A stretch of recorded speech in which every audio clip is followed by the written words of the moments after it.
तर स्वागत आपलं सर्वांचं आजच्या एका नवीन व्हिडिओमध्ये। तर बघा 2 ते 3 दिवस आधी मी एक व्हिडिओ टाकलेला होता की लाडकी बहीण योजनेसंदर्भात ऑनलाईन तक्रार कशी करायची, त्याची प्रोसेस सुद्धा मी तुम्हाला त्या व्हिडिओमध्ये समजून सांगितलेली होती। तक्रार कोणत्या बहिणींसाठी?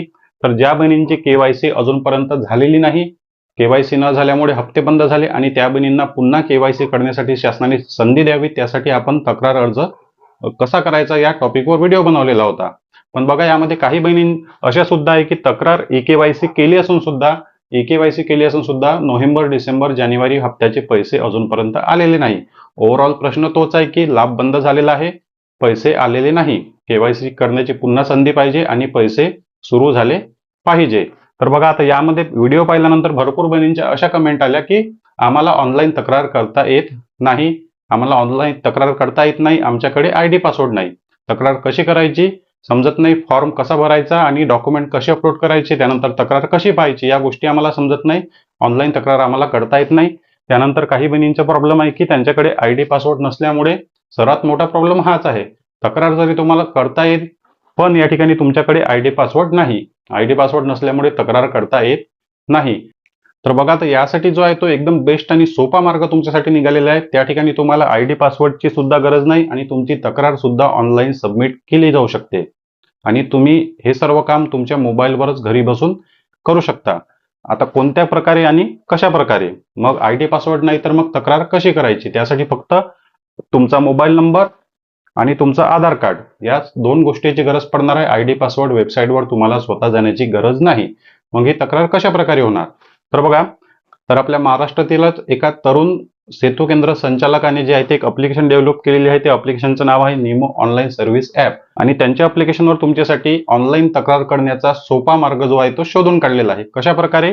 तर या ठिकाणी बघा तुम्ही पाहू शकता त्यांच्या अप्लिकेशनवर ऑप्शन दिलेला आहे की लाडकी बहीण योजना, कोणत्याही तुम्हाला प्रॉब्लेम असेल, पैसे बंद झाले असेल तर यासाठी तुम्ही तक्रार करू शकता। तर या ठिकाणी फक्त तुम्हाला तुमचा मोबाईल नंबर आणि तुमचा आधार कार्ड अपलोड करायचा आहे। तुमचा मोबाईल नंबर आणि आधार कार्ड तुम्ही अपलोड केल्यानंतर त्यांच्या सेतू केंद्राच्या आयडी पासवर्डवरून ते तुमची तक्रार सबमिट करतील आणि तुमच्याकडून 50 रुपये चार्ज त्यासाठी घेतला जाईल। तुमची तक्रार सबमिट करण्यासाठी तुमच्याकडून 50 रुपये चार्ज त्या ठिकाणी घेतला जाईल। फक्त तुम्हाला आधार कार्ड द्यायचा आहे आणि तुमचा मोबाईल नंबर द्यायचा आहे।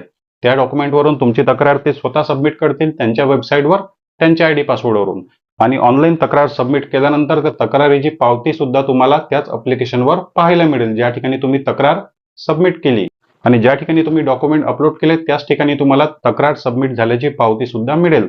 आणि शासनाकडून जेव्हा तुमच्या तक्रारीची चौकशी होईल, शासनाकडून जेव्हा रिप्लाय येईल, तेव्हा त्याच ठिकाणी तुम्हाला जे आहे ते तुमच्या तक्रारीची रिसिप्ट मिळेल की तुम्हाला शासनाने काय उत्तर दिलेलं आहे त्याबद्दल। आता पूर्ण माहिती बघा आणि बघा या ॲप्लिकेशनमध्ये तक्रारीचे डॉक्युमेंट कशी सबमिट करायचे आणि त्यानंतर तक्रारीची अपडेट कशी पाहायची, ही सर्व प्रोसेस मी तुम्हाला समोर 2 मिनिटांमध्ये समजून सांगणार आहे। तर बघा, तुम्हाला तुमच्या मोबाईलमध्ये असलेलं प्ले स्टोअर ओपन करायचं आहे आणि त्या ठिकाणी सर्च करायचं आहे निमो ऑनलाईन सर्व्हिस ॲप। अशा प्रकारे लोगो तुम्हाला दिसून येईल। हे ॲप्लिकेशन डाउनलोड करून ओपन करून घ्यायची। त्यानंतर तुम्हाला तुमची भाषा या ठिकाणी सिलेक्ट करायची। आपण इंग्लिश लँग्वेज सिलेक्ट केलेली आहे। त्यानंतर कंटिन्यू बटनवर या ठिकाणी क्लिक करायचं आहे। कंटिन्यू बटनवर क्लिक केल्यानंतर नेक्स्ट बटनवर 2-3 वेळा आपल्याला टच करायचं आहे। त्यानंतर तुम्हाला तुमचा मोबाईल नंबर या ठिकाणी सबमिट करून जनरेट OTPवर क्लिक करायचं आहे। तुम्हाला 6 नंबरचा OTP येईल, तो OTP सबमिट करून तुम्हाला या ठिकाणी व्हेरीफाय बटनवर क्लिक करायचं आहे। त्यानंतर सेकंड पेज तुमच्यासमोर ओपन होईल आणि या ठिकाणी तुम्हाला या बॉक्सवर टिक करून ॲक्सेप्ट करायचं आहे। ॲक्सेप्ट केल्यानंतर तुमच्यासमोर तुमची निमो ॲप्लिकेशन रजिस्टर झालेली आहे। त्यानंतर काही परमिशन तुम्हाला देणे आहे। तर बघा या ठिकाणी सर्वात पहिलं ऑप्शन तुम्हाला दिसून येते, माझी लाडकी बहीण योजना।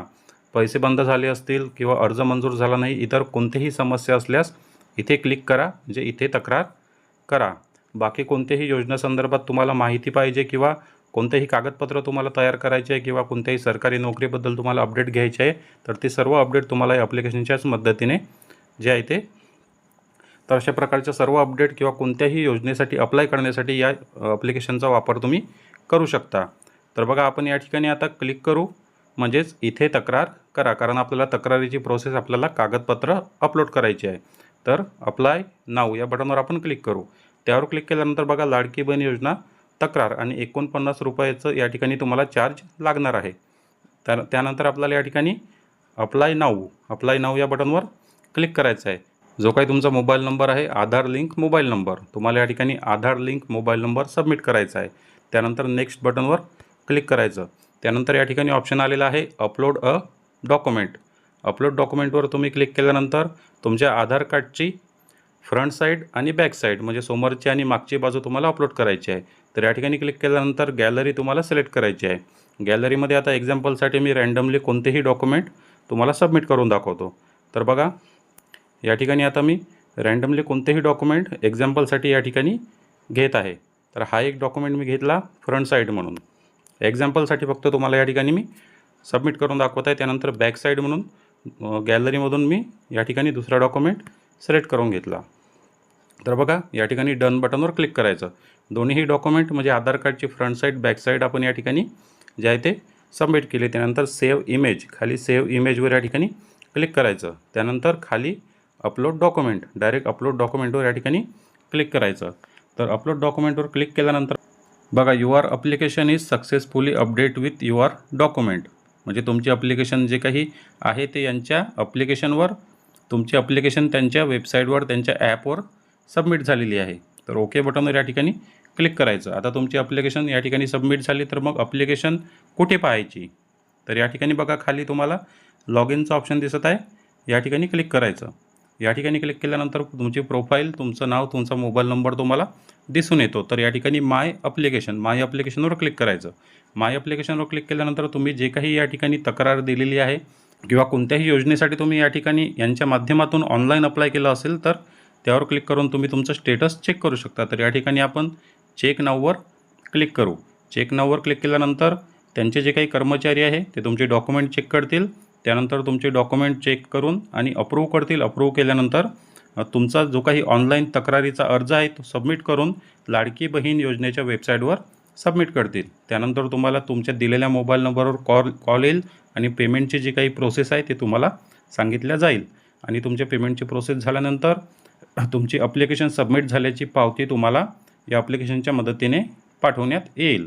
तर बघा, तुम्हाला पूर्ण विषय समजला असेल, कागदपत्र कशी अपलोड करायचे आणि त्यानंतर तुमच्या तक्रारीची स्थिती कशी पाहायची. तुमचा मोबाईल नंबर त्यांच्या जे काही कर्मचारी आहे त्यांच्याकडे गेलेला आहे आणि ते ऑनलाईन त्यांच्या ID पासवर्डवरून तुमच्या आधार कार्डची तक्रार जी आहे ते सबमिट करतील आणि त्यानंतर तुम्हाला त्या ठिकाणी उत्तर मिळेल. मग हिस्ट्री वगैरे कशी चेक करायची, ॲप्लिकेशन कसे चेक करायची, पूर्ण प्रोसेस मी तुम्हाला त्या व्हिडिओमध्ये सांगितलेली आहे. तर तुम्ही या ॲप्लिकेशनच्या मदतीने तुमची तक्रार सबमिट करून घेऊ शकता. त्यानंतर तुम्हाला तुमच्या तक्रारीचा जो काही शासनाकडून रिप्लाय येईल तो रिप्लायचा डॉक्युमेंट तुम्हाला दिला जाईल. त्याचबरोबर तुमची ॲप्लिकेशन सबमिट झाल्याचा डॉक्युमेंट सुद्धा तुम्हाला त्या ठिकाणी दिलं जाईल. तुमच्या ॲप्लिकेशनमधूनच तुम्ही ऑनलाईन चेक करू शकणार आहे. तर बघा, आता ओव्हरऑल जे आहे ते शासनाकडून रिप्लाय कधी येतो त्यावर या सर्व गोष्टी डिपेंड असणार आहे. तुमची ॲप्लिकेशन सबमिट झाली, तुम्हाला त्याची रिसिप्ट मिळेल आणि जे काही पेमेंटचा मोड आहे ते त्यांच्याकडून कॉल करून तुम्हाला सांगितलं जाईल. पण शासनाकडून जेव्हा तुमच्या तक्रारीचं निवारण केले जाईल तेव्हाच तुम्हाला तुमच्या ॲप्लिकेशनमध्ये त्यांच्याकडून अपडेट दिल्या जाईल. तोपर्यंत दिल्या जाणार नाही. मग शासनाकडून 8 दिवस लागतात तक्रारीचं निवारण होण्यासाठी, 10 दिवस लागू शकतात, 15 दिवस लागू शकतात, 2 महिने सुद्धा त्या ठिकाणी लागू शकतात. या नसणार. त्यामुळे जे काही तुम्ही तक्रार या ठिकाणी सबमिट करत आहे, डॉक्युमेंट सबमिट करत आहे, पेमेंट करत आहे, त्यासाठी तुम्हाला तक्रारीचं उत्तर येण्यासाठी वेळ लागू शकतो. तर बघा, आता अशा प्रकारे सोपा मार्ग मी तुम्हाला ऑनलाईन तक्रार करण्यासाठी सांगितलेला आहे. या संदर्भात तुमच्या मनात आणखी काही डाऊट असतील, प्रश्न असतील तर कमेंट बॉक्समध्ये विचारा. चॅनलवर नवीन असाल तर व्हिडिओला लाईक आणि चॅनलला सबस्क्राईब नक्की करा. भेटूया नेक्स्ट व्हिडिओमध्ये. धन्यवाद.